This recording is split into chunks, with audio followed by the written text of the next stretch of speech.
मध्य प्रदेश के ढार के में कारम डैम लीकेज के बाद सरकार का दावा है कि संकट टल गया है। डैम लीक की वजह से किसी तरह की हताहत नहीं हुई, लेकिन पूर्व सीएम कमलनाथ जब प्रभावितों का हाल जानने पहुंचे तो उन्होंने दुख भरी कहानियां बयां की। ग्रामीणों ने बताया कि उनका घर, खेत खलियान सब बर्बाद हो गया। पीसीसी चीफ ने एक बुजुर्ग ग्रामीण से कहा, साहब अब न घर बचा न खेत, पहाड़ी पर प्लास्टिक डालकर रहने को मजबूर हैं।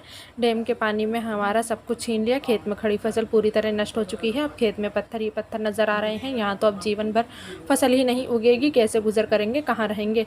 पत्नी बच्चे समेत खुले में रह रहा हूँ, आप ही कुछ मदद करें। ग्रामीणों को पीड़ा सुनकर कांग्रेस नेता भी भावुक हो गए। उन्होंने आश्वासन दिया कि जो मदद बनेगी मैं करूँगा। हालांकि कमलनाथ ने ये भी कहा कि आप जानते हो कि सरकार तो बीजेपी की है, निजी स्तर से ही जो मदद बनेगी वह करूँगा। डैम देखकर कमलनाथ जब सड़क मार्ग से लौट रहे थे तो रास्ते में कुछ महिलाओं ने उनका रास्ता रोक लिया। महिलाओं ने भी पीसीसी चीफ को वही बातें कहीं जो पहले अन्य ग्रामीणों ने बताया था। एक महिला ने कहा कि गाय बकरी के साथ जंगल में रहने को मजबूर है, सब कुछ खत्म हो गया, कोई मुआवजा नहीं मिला, हमारी सुध लेने वाला कोई नहीं है। कमलनाथ ने इस दौरान मीडिया कर्मियों से बात की। मैं प्रभावितों से मिला, उनके मकान, जमीन सब कुछ चौपट हो गया है। ये प्रदेश में भ्रष्टाचार की जो व्यवस्था बनी है उसका उदाहरण है। मुख्यमंत्री रहते मैंने ई टेंडर को लेकर कार्रवाई शुरू की थी। शिवराज सरकार में हर ठेके में जब तक सौदा नहीं होता तब तक कोई काम नहीं होता। इतनी सारी योजनाएं इसलिए रुकी हुई हैं क्योंकि दलाली का सौदा जो अब तक पूरा नहीं हुआ है। आज मिट्टी का डैम देखकर आश्चर्य हुआ। पता नहीं प्रदेश में ऐसे कितने डैम बने हैं। इस डैम ने प्रभावितों के लिए जिंदगी भर के लिए बर्बाद कर दिया।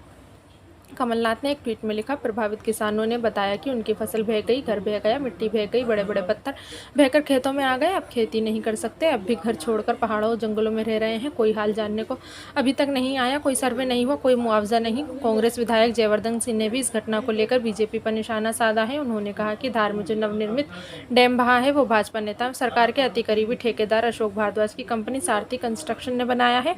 आप खुद ही सोच लीजिए क्या कार्रवाई होगी। यहाँ भी अन्य घोटालों की तरह लीपापोती होगी।